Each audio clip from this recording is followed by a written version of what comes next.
I think it's Wednesday. I think we are all alive. So X go and hit us with that smooth intro, man. Yeah.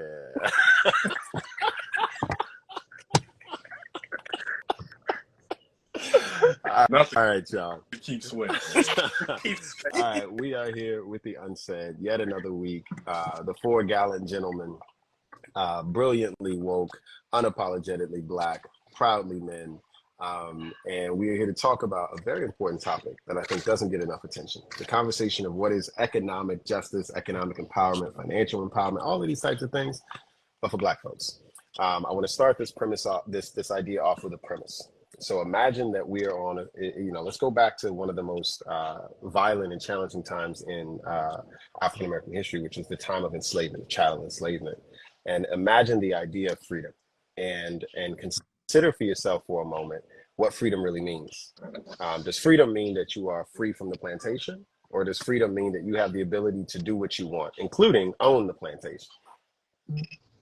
Does the economic liberation of our people require that we fundamentally think differently about economics, that we fundamentally think differently about wealth, that we think differently about capital than what we just inherited? We think differently from just what we've inherited as the traditions and the practices, or does it mean that we get to be the owner? Right now, we live in a world where the diversity, equity, inclusion conversations and racial equity conversations, a lot of it is really focused on this point of Black people being in power, Black people being in ownership, Black people, Jay-Z said, buy up the block your mama renting.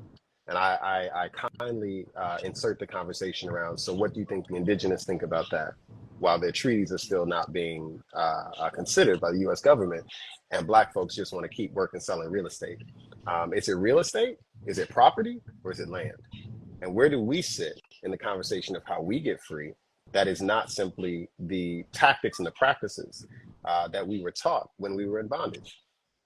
When we think about the question of financial stability, I want to give just a little 2-minute deep dive on the difference between capitalism and socialism and collectivism and these other things. Capitalism is a specific economic model that is rooted in the idea that you can use capital to leverage a type of an asset to gain interest or gain some type of a currency back, some money back from that capital.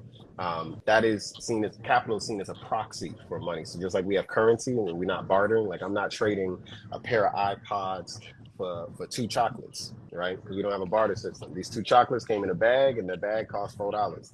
These AirPods right here, cost me $200. I paid in the currency. That currency is a proxy for the value of something. Capitalism works a lot through the lens of currency and the question of proxy value. Socialism is very different. Socialism doesn't rely on simply proxy value. It looks at the question of equitable distribution of resources. And it's not looking at the world through the lens of the world is just an economic market. It's looking at it saying it's also a social market, that you can't separate out the capital market from the social side, that you can't say it's just business. Like in capital, we say a lot like, yo, that's just business, man. Don't get in your feelings. It's just business. And what that really means is ignore the relationship. Treat it as if there's no relationship here, as if it's not humanity that we're after. It's just humans doing something together. And that usually creates a lot of the harms that we see. Now, socialism creates harms, capitalism creates harms. They all have blind spots. But for Black folks, do we get free by just using the tools that we've inherited? I have a degree in economics. When I got my degree in economics and I went back to North Lawndale, and I lived in the Lawndale neighborhood on the west side of Chicago for nearly 25 years. When I went back to North Lawndale, I didn't know how to start a business that had an equitable operation structure. I didn't know and understand how to do pricing and marketing to ensure that I could provide living wages to my employees of my company here in our office downtown. I didn't know how to do that with that degree because no one taught me that. They taught me a way of doing business that was the same way of doing business that had my people enslaved. And as a descendant of someone enslaved, I step in and I say, I don't think I want to be a slave catcher. I don't want to be a plantation owner. I don't want to have a business that pushes people onto, income support's got to get welfare checks because I don't pay them equitably. I don't want to do that again. And I don't want to have the opportunity to do it just because that's what the market price of the job is. The market price of the job for slavery was $0. Does that mean that I'm wrong if I'm participating in it? Yes. But if that's the market value, and capitalism is saying, well, it's legal, so why is it wrong? There's this constant push in capitalism of the difference between what is possible versus what is moral, what is legal versus what is ethical. And where is the ethic in our conversations around financial stability and financial empowerment for Black folks? The last thing I'll say is one of the core parts of capitalism is the right to accumulation. There are things called the factors of production. There are 4 factors of productions in economic capitalism. One is land. The return to land is rent. You got a house, you put it up for got a condo, you want to rent it out, you get rent back. That's the return on investment. The second one is labor. That's what all of us have. And most employees, they trade their labor for what? Wages. Wages is the return. The third one is actual capital. The return to that is interest. And the fourth one, this is the one that's really unbounded. That one is entrepreneurship. Entrepreneurship has no real return other than profits, but those profits have no moral equivalent. So when people say like the wages are too low, they say, okay, we need to have a minimum wage. When people say the rent is too high, they say, okay, we need rent control. When people say that the interest rate is too high, they call it what? Usury. But when an entrepreneur can make $1 billion and never pay for all the people that they never paid equitably and all of that, there's no real moral conversation around it. And as Black people, I'm wondering, do we just participate in that because it's accessible, or is it our responsibility to imagine something we haven't had in terms of how we become economically liberated? So I leave that little intro for you all. What do you think about that? Do you think about that? And when you think about folks who are saying, let's just keep buying up blocks, let's just go out there and build as many businesses as we can. Let's go flip some Airbnbs. Let's go start the new casino. Let's go get a new alcohol store. Let's do whatever the game, whatever's possible, we should have the right to do it, versus we have a responsibility to transform and radically transform the ways in which money is created. Got two things. Two things I want to say. One, I think Jamal is really mimicking and showing us what this unlearning process really is in terms of like parents. And I want to use that as an example. A lot of us may have grown up in households where, you know, getting whoopings was the norm, you know, being physically beat for doing something wrong.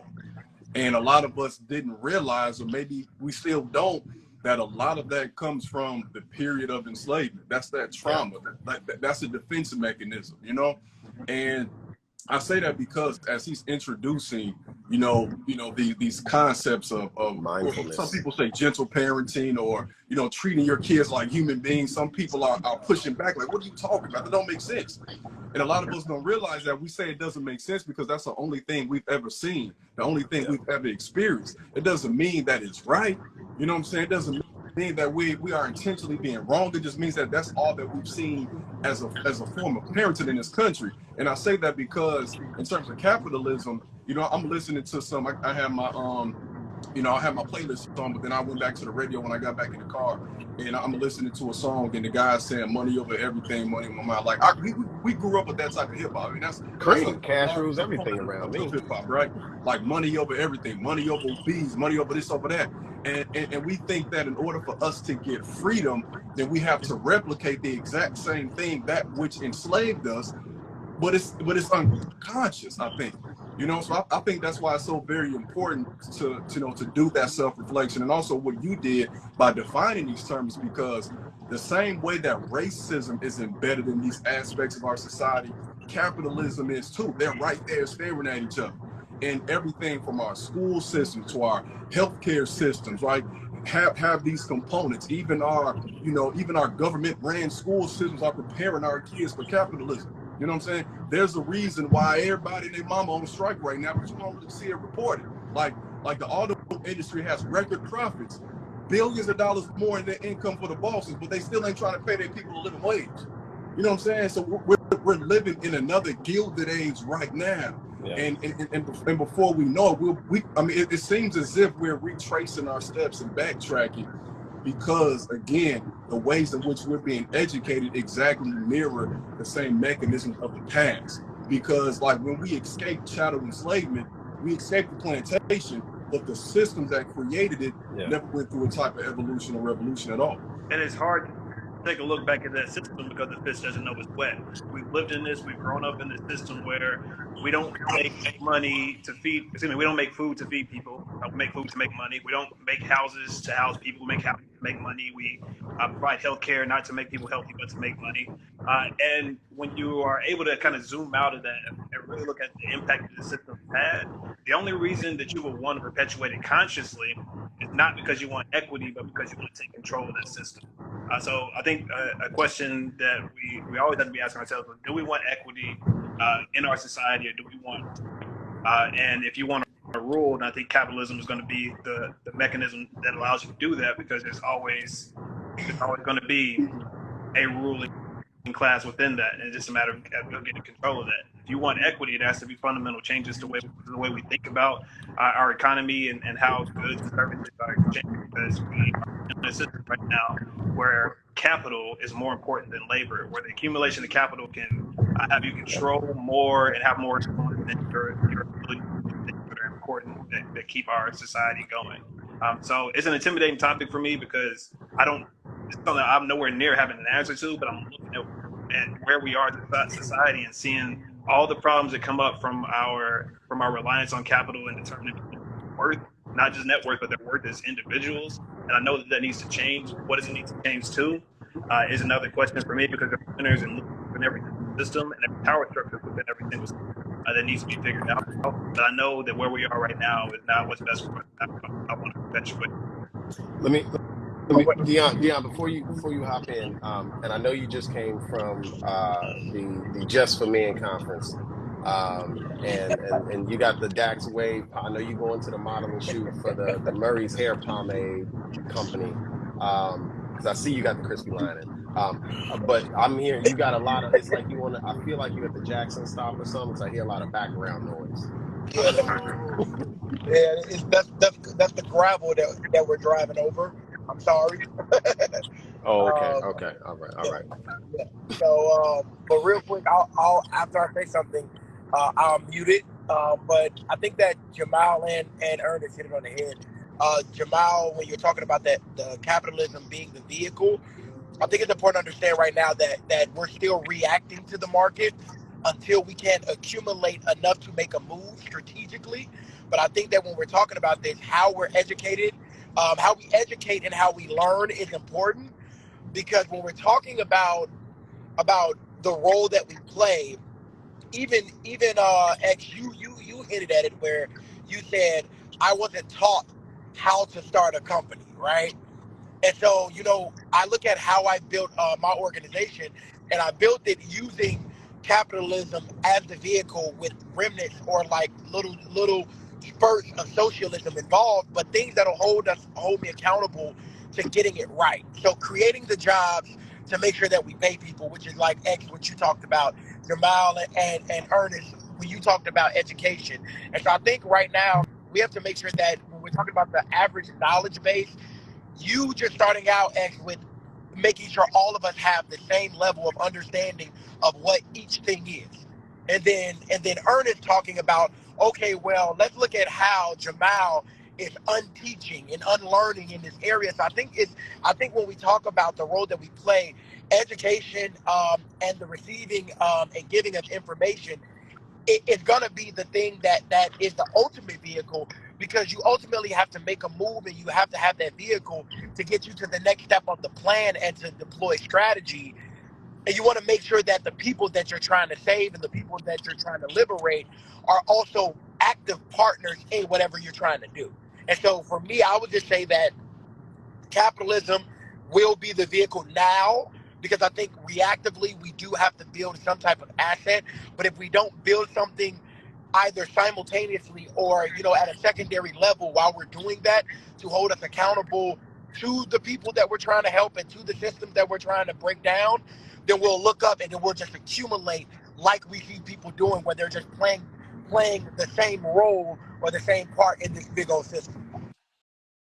Yeah, I think one thing that's important to point out around the conversation around how do we live together is the assumptions that are underneath any of our economic models. So for instance, capitalism has a basic assumption that people are inherently selfish. I don't know if y'all know that, but that is one of the first things you learn in the field of economics, that they are starting from a philosophical perspective, that people are fundamentally working only in their best interests and are best served when they are doing that. And secondly, that they are predisposed to being inherently selfish. Collectivism, which is another type of economic modeling, is very different. Collectivism is sort of based on the idea that we are inherently social.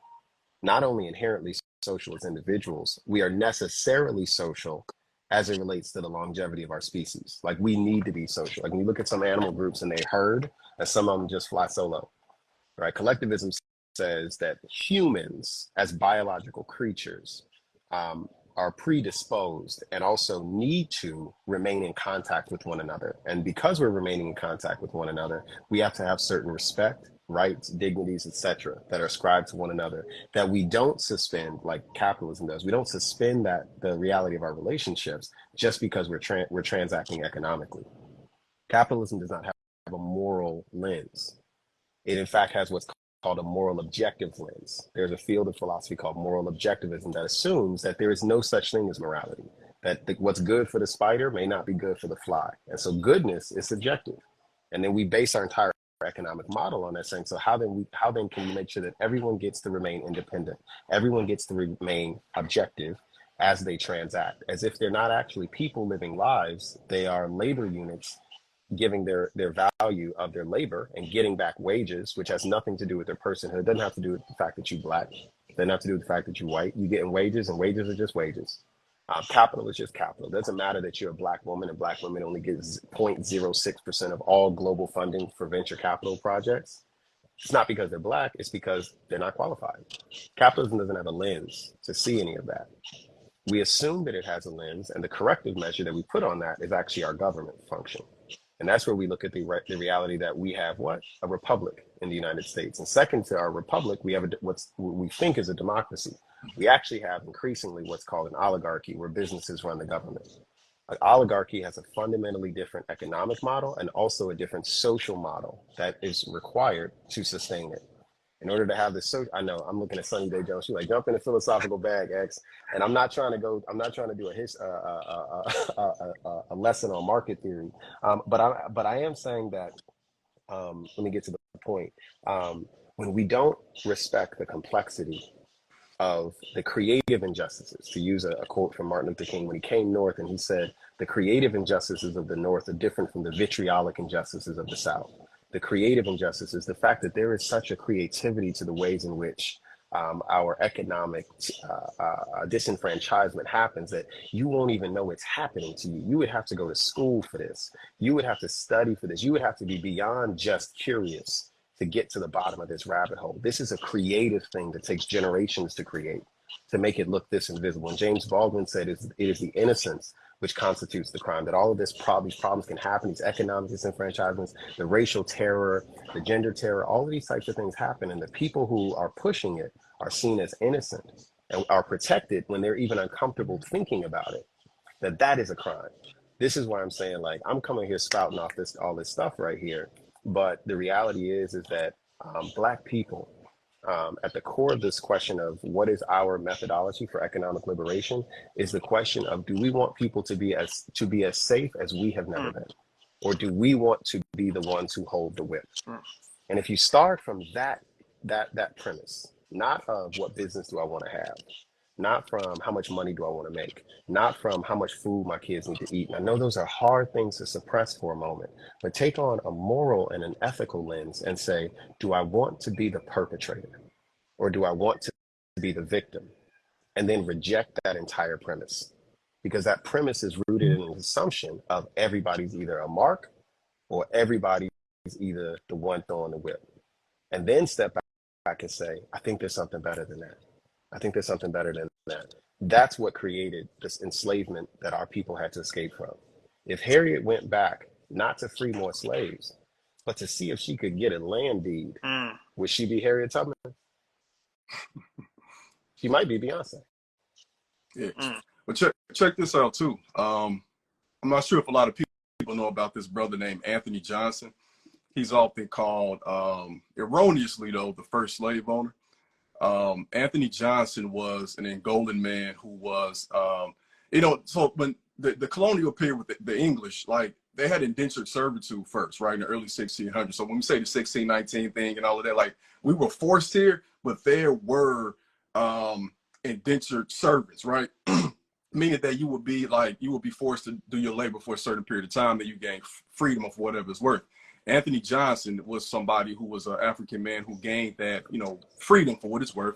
And he owned land, and he got some indentured servants on that land who were African and European. And he's notable to a lot of people because during this time, he went to court. He sued for the right to have those indentured servants for life, So like in that period, in that early colonial period, like what freedom looked like? Was he modeling his concept of freedom based on, what he saw? And I think oftentimes, just like you said, if Harriet did something different, that's what we're modeling our behavior after, but we don't even realize that intrinsically we have that socialist aspect, because as soon as we get something, we say, I'm about to put everybody on, about to put all my boys on, putting the whole hood on. We don't even realize that. Like Marxism is rooted in how African societies are structured historically, right? Like they didn't have this in Europe. Like the very concept of capitalism is the idea, just like you explained, but it's like on the idea that, we don't have enough for everybody, that, like that nature is evil, that we have to get all the bananas from the tree because there will be a drought and nobody will have enough. Whereas where we live geographically and based on the climate, and I'm not saying societies were perfect, far from that, but it was well, look, I got this and I got a whole bunch of this. Like, are you good? Do you need something? It's like, if you have access to the ocean, why do you want it all to yourself? And everybody on the inland needs some like that. So I think that we just have to be reminded. And I think we have to get back to these questions that you're asking too. Like this is what shouldn't just be asked in college courses. This is what our students should be pondering, because not just what is free, but who's teaching us what it means to be free. Like, how Malcolm said, who taught you to hate yourself? Who taught you how to be free? Yeah, we're not taught that, bro. We're not taught that. We're not taught that. The question is what do you, let's be real, right? So coming up out of North Lawndale, Garfield Park, West Side area in Chicago, I truly thought that the best way to empower my neighborhood was to go get rich. That's why I was trying to take I love sociology classes, but I got up out of them sociology classes because I'm like, I ain't about to make no money in those social services. And everybody that's out here making money in these nonprofits ain't got no money. Because I know these nonprofit people, they were the ones that helped me out through college, through school. They were the ones that was my tutors, my mentors, and these sorts of things. I didn't want anything to do with that because I came from poverty. Now, there's a difference. There is a difference between being situationally poor and impoverished. Situationally poor with a community, you got opportunities to level up. Poverty is a systemic relationship to lack, whether it's poverty of the mind or poverty of the finances. It's a systemic relationship to lacking something. That is where it's not about you trying to get out of it. It's about a world that's organized outside of your favor. And that's where the need for community, I think the limitations of the general ideas of capitalism start to break down and break apart. This is also where the idea around, I know somebody put in the chat, Lauren put in there, is the difference between capitalism and socialism, just equity. And I just want to say that it's not. The difference is the question around what we believe people to be. See, Dion Internet just be. Y'all saw how he just popped off there? Dion Internet. This is brothers on the unsaid. Look, y'all we need to work on these track phones, these cricket plans between Jamal's Wi-Fi and Dion's smooth pomade hairstyle that ain't as smooth as his Wi-Fi. Always in the car too. You know what I'm saying? Like, you know what I'm saying? The brother ain't never ready for the lower Wacker Drive. If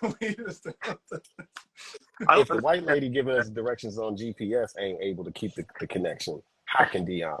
But I don't understand, X. How I know it's a couple times you've been going off on something, and then you read something in the chat at the same time. How are you doing this while you? I'm sorry. Talking this while you read. I can multitask. No, I think it might be ADHD. Right. That too. But to the point, right? So is the difference between capitalism and socialism just equity? And I just want to say equity, charity, philanthropy, these are all different things as well. I think y'all know enough about me to know that I'm very specific about language. Equity is the positionality of strategies that lead to an equal outcome for people. Versus what Dion talking about. We ain't gonna let him back in. I got no request to join. I'm gonna go ahead and throw you back in, bro. So the difference there is, look at that pouty face. Look at that pouty face. Welcome back, brother. Dion got them soft eyes, man.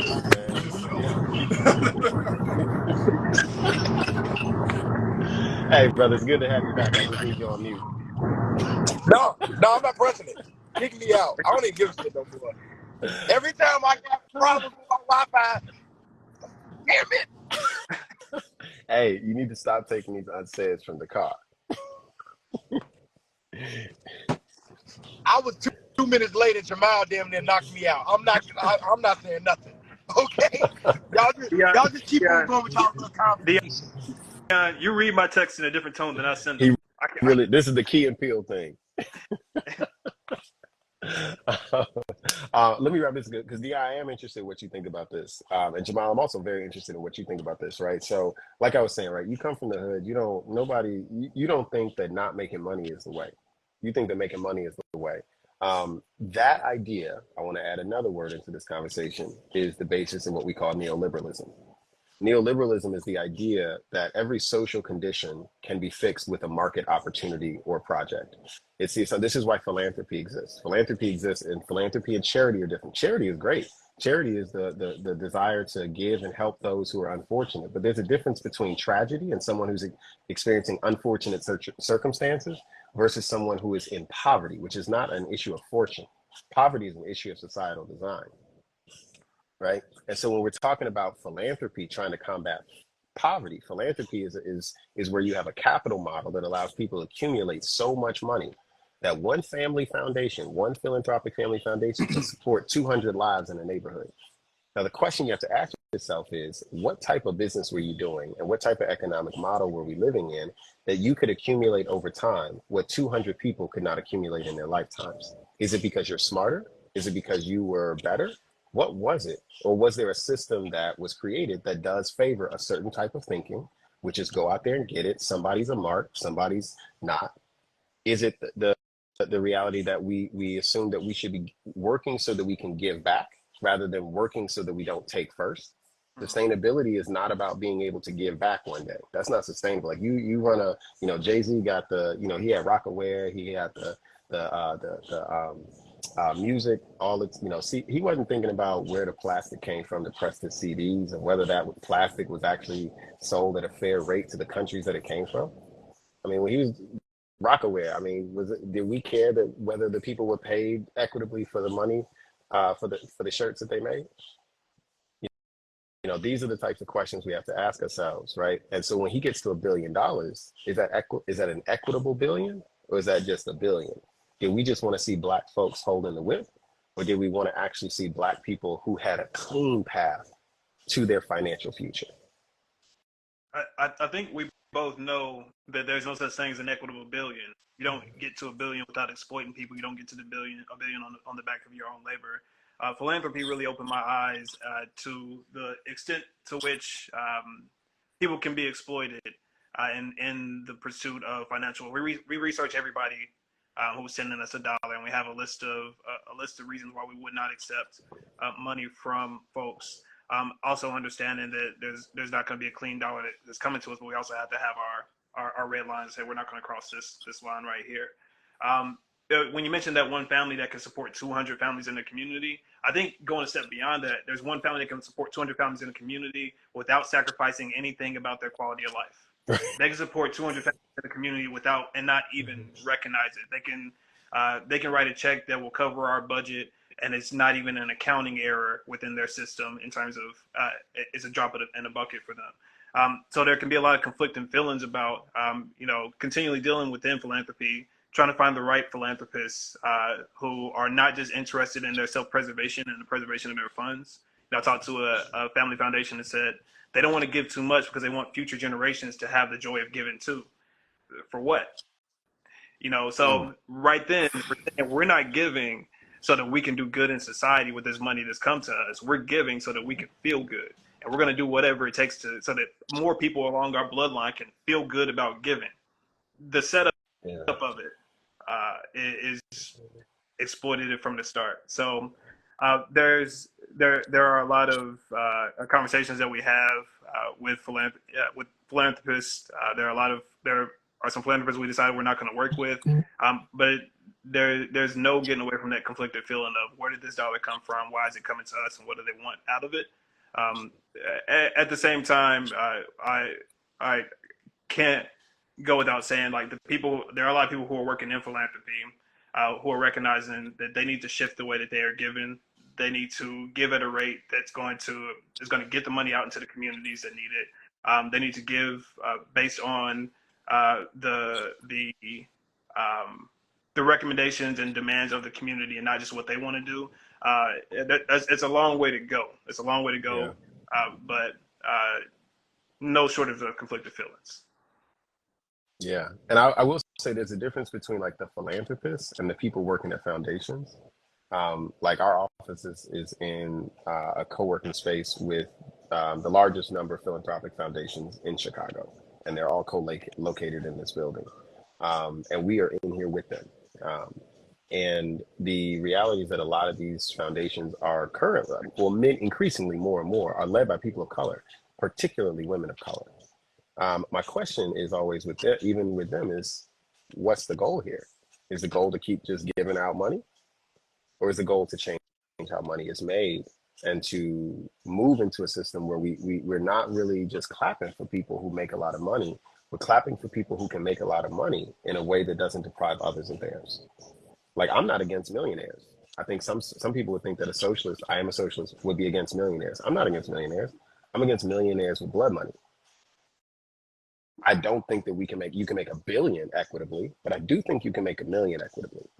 I do think there's a clean way to make money at that level. I do think that financial freedom, financial opportunity is totally possible. And I think that's one of the misconceptions that people have about the difference between an economic collectivist model, which is socialism, versus an economic independent model, which is capitalism. They assume that you're fundamentally against any type of wealth. No, extreme wealth. Not even against the fact that there are poor people. Biblically and scripturally, as a Christian, God said the poor will always be with you. And that's not for me to think fatalistically like, oh, I guess we ain't never gonna get rid of it. I might as well get rich. That's to say, what is it about the human heart that pushes and produces an eternal poverty amongst our brethren? Right? We have to indict and look at that. Right? That's my work to be done.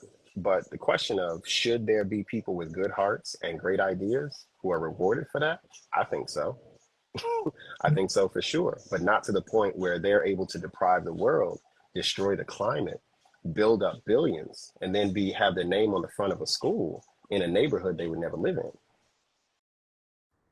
It kind of goes back for me to this thought of, like, even so, again, I'm probably the newest one on this journey of working for myself, and it's been like a year and some change, and I can't even explain like the feeling I had the first couple months. Man, I felt so free.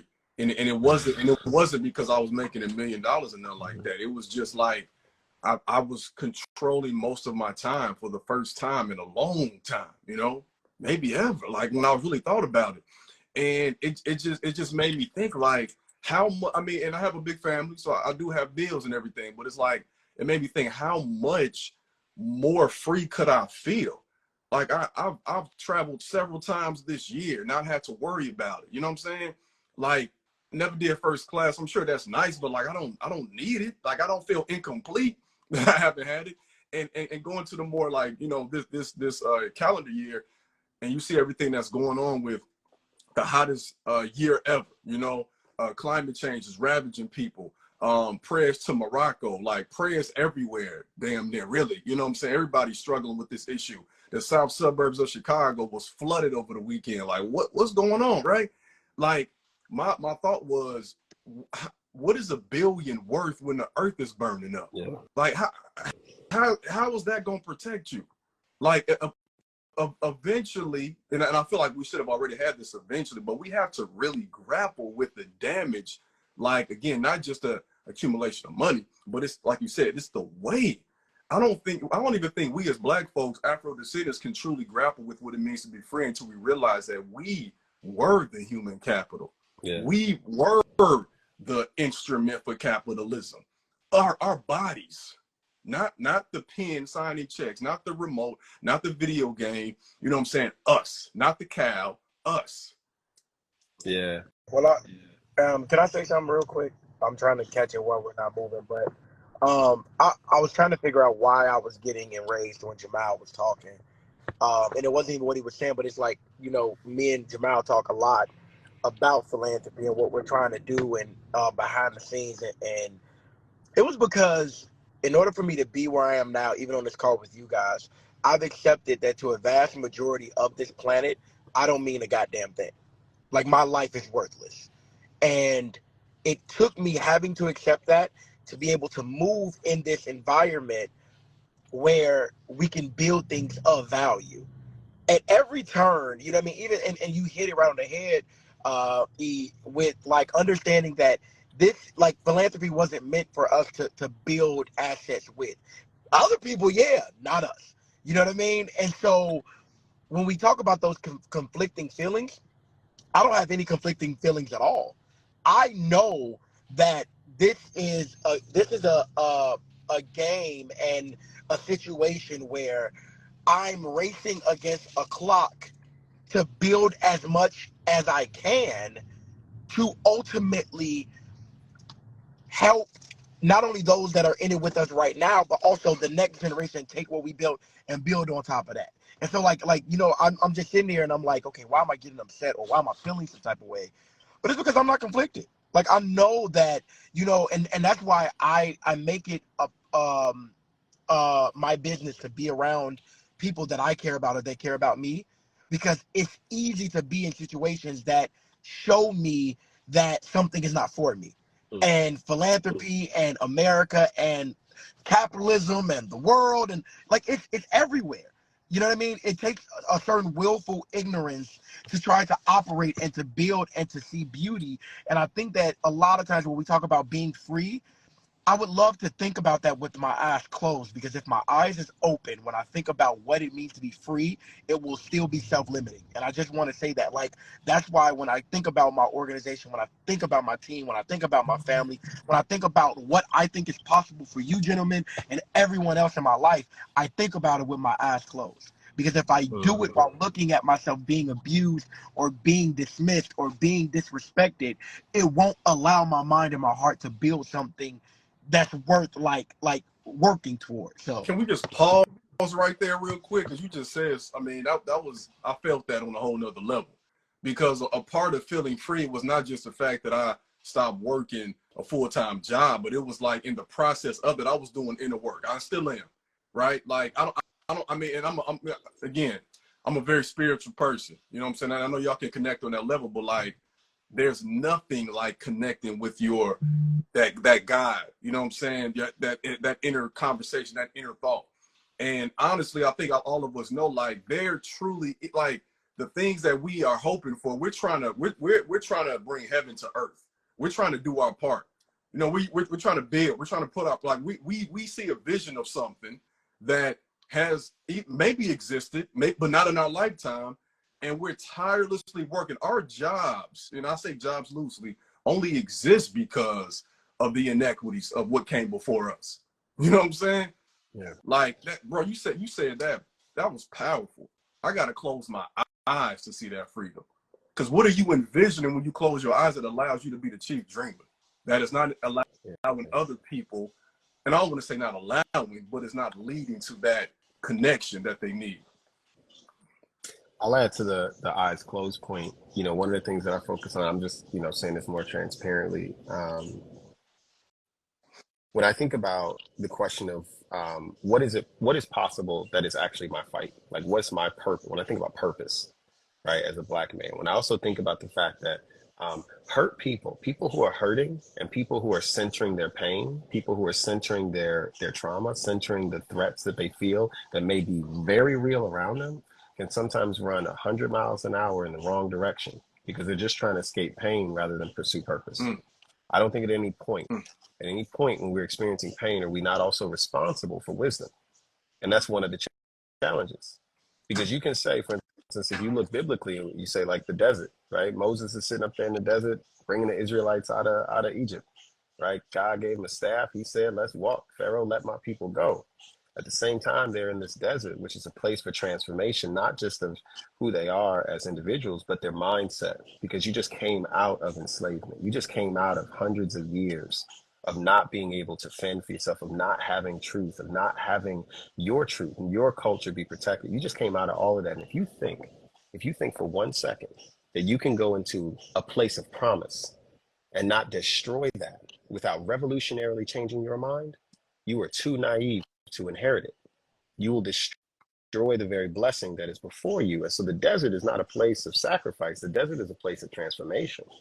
And this is why I say the challenge to people who are hurt systemically and generationally, like Black people, the hurt does not also recuse us of the importance and the responsibility to be wise and to understand that that hurt and our liberation cannot take on the shape of our scars. It has to take on the shape of our dreams. And that can sometimes feel like a cup of hot water in the desert to Black folks. That can feel like gaslight. You're not hearing my pain. You're not hearing my trauma. You're not respecting the thing that hurt me. And it's not that. It's Moses going out there saying, I know you're thirsty. I know you're hungry. I know you deserve the promised land, but we ain't there yet. And you acting like you in Egypt. And you're dreaming of Egypt. You want what they had. You want to be the thing that hurt you.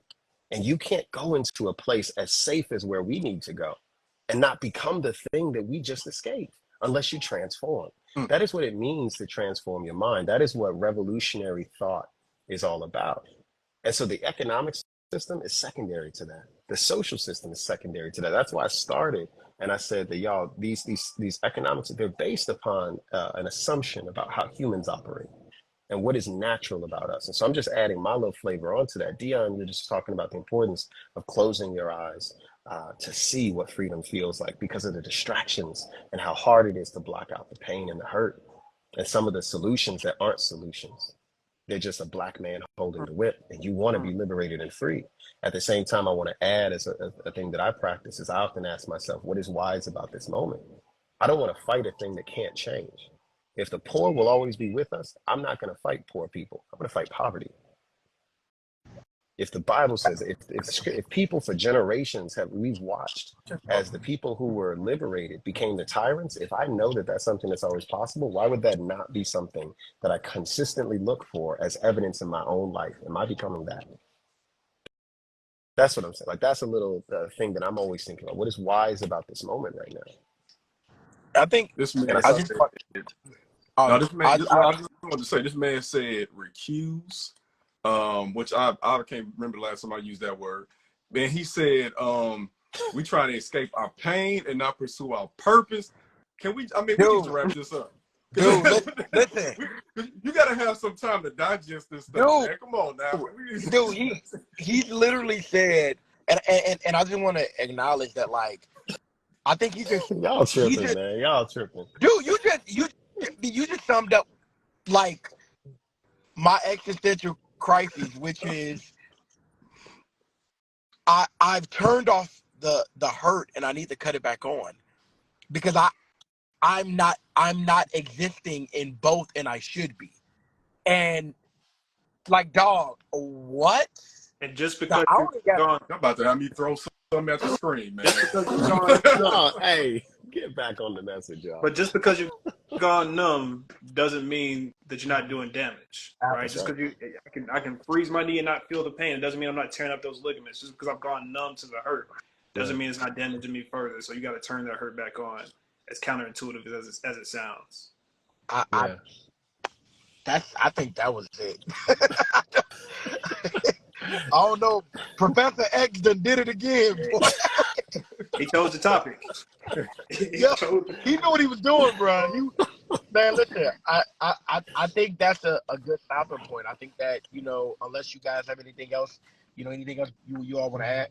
I would just say that this episode is sponsored by insert nobody. insert your company here. We're talking about capitalism. No, hey, subscribe.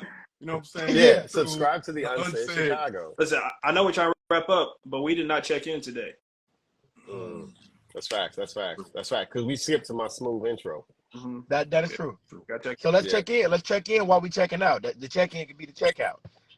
All right, I usually go last, and I'm not going last because y'all be like, you be dropping them out. I'm just going to go first something real quick, y'all. We still go say it. The fuck? What do you mean? Like, watch this. That is why we can't take you nowhere, bro. I'm doing well, y'all. I'm doing well. I've been in a dark place for several months, and I had to remember something that my pastor Demetrius Brooks always says, which is victory is your truth. The moment you forget that, you off. Second thing he always reminds us is that anytime that you feel toil, not hardship, not pain, not like, oh, it's tough. When you feel toil, like you're pushing at something and it is unrelenting and you cannot succeed, something's off. That's toil. You're not in wisdom. Go back. Where did you let go of God? And so I had to do that over the last 2 weeks. I had to stop, roll the curtain back, roll my thoughts back, think about what I've been pursuing over the last several weeks. It got me to the point where, as y'all know, I've lost 7 people now. Since the last time we checked in, that was when they found my boy Brian in Lake Michigan a week before last. And I was letting that pain become my story. That's why I put that post on my Instagram page. But when I was in New York last week giving this keynote, man, I just had this thought, like, this is a chapter, not a season. And victory is your truth, X. Victory is your truth. And thirdly, man, I forgot I had y'all. Like, real talk. Like, I wasn't reaching out. Dion did another Dion thing and hit me up. He chased after me. And thank you, brother, for catching me in the last week. Thank you for calling me. Thank you for affirming me and holding space for me in this season. Also forgot about my guys even this morning when I met with my Bible study group this morning, man. Them brothers I forgot about them.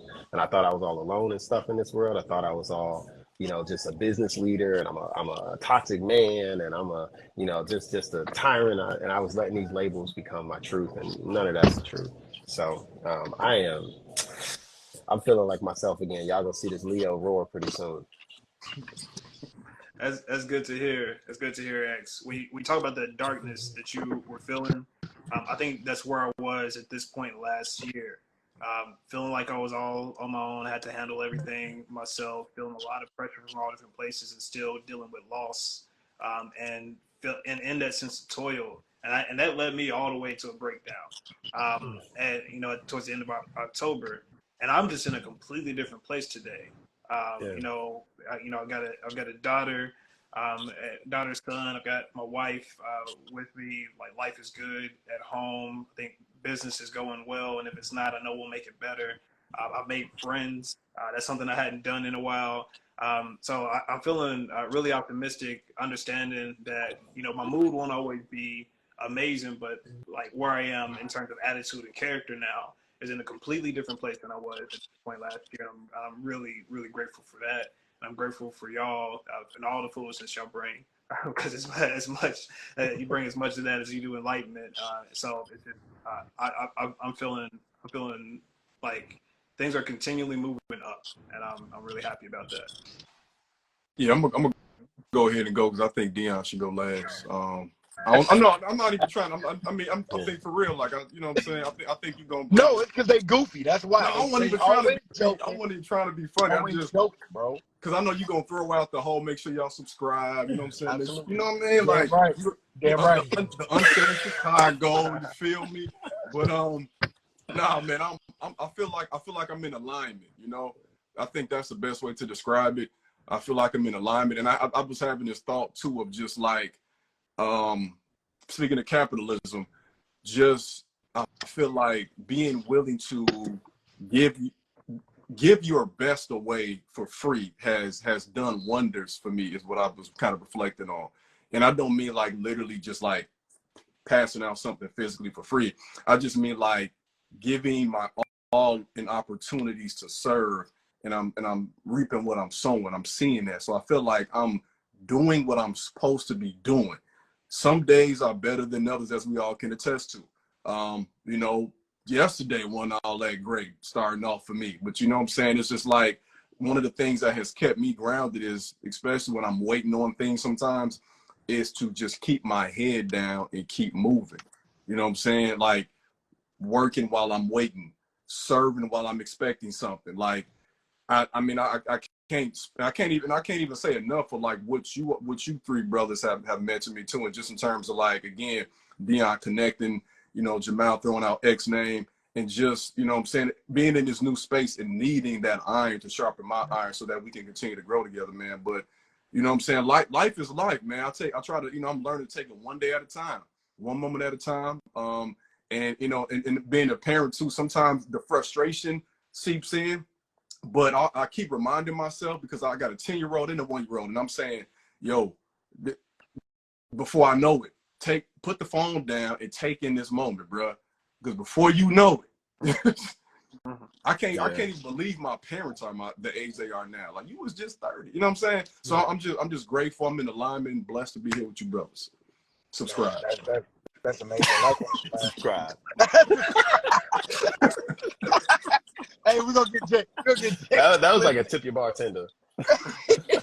I feel good. I feel great. I challenge myself to be intentional right now in this part of my life, and it's funny that you all say that, because when I went to the Aspen Institute as part of my food leader fellowship, I was asked, how do I feel? And I couldn't really get into words how I felt in the season I was in. And then I basically said, I feel like LeBron when he left Cleveland for the first time, because he was an all NBA player and everyone respected the talent.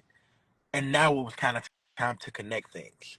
And with you all, specifically this space that we curated and created, I feel like this is us creating that Miami feeling, which is, bringing this talent and this love and appreciation together is possible. And it won't be easy, but when we do it, and I'll never forget, those years when LeBron and D-Wade and Chris Bosh was in Miami, everybody talked about that first 18 games. And they'll say, listen, the talent is there, but when they get it, and when that rubber meets the road, and I feel like we're at that point where we're starting to put it together and we're getting the reps in, and people can see high level Black love and execution, and however it affects the market and it affects society, we can live with it because we did it the right way. And so, I'm feeling amazed, appreciative, but, I'm thankful that I can learn from y'all, because, I think that's also what we have to hold ourselves accountable to, is being around other people that you can learn from. And, me and X talked about it, like every time, every week, there's a moment where I just hear something and I appreciate it. And even E, what you said about Jamal saying no, I'll tell you this, X, no lie. Jamal said, hey, yo, there is no way we're not doing this with X, bro. And he said it, and me, I think it's funny because me and E both appreciate it because he understood it. And I think that is where all of us, we have this chance right now. Man, let's just keep getting these reps in. And so, I want to tell y'all, I love y'all. I appreciate y'all. Even just hearing today, just being able to learn and laugh and share love and wisdom, man, because bro, still being accountable for wisdom, bro. Man, subscribe. And with that being said, I love it. And with that being said, thank you for joining this week's showing and taping of the Unsaid, which of course is the new normal. Please subscribe to every platform. Go to the YouTube, subscribe, cut those alerts on, and be a part of what we build it, because this has not been done. We're doing it now so that we can keep doing it and have fun. So with that being said, everybody be safe. We love y'all. We appreciate y'all. And we'll see y'all next week. Okay. Everybody post hit the like and follow button on each individual page, y'all. Hit that like and follow on the Unsaid Chicago, and look on the Unsaid page for when we go live next. We go live every week, usually around lunchtime. Screenshot. All right, y'all. Peace, y'all. All right. Peace.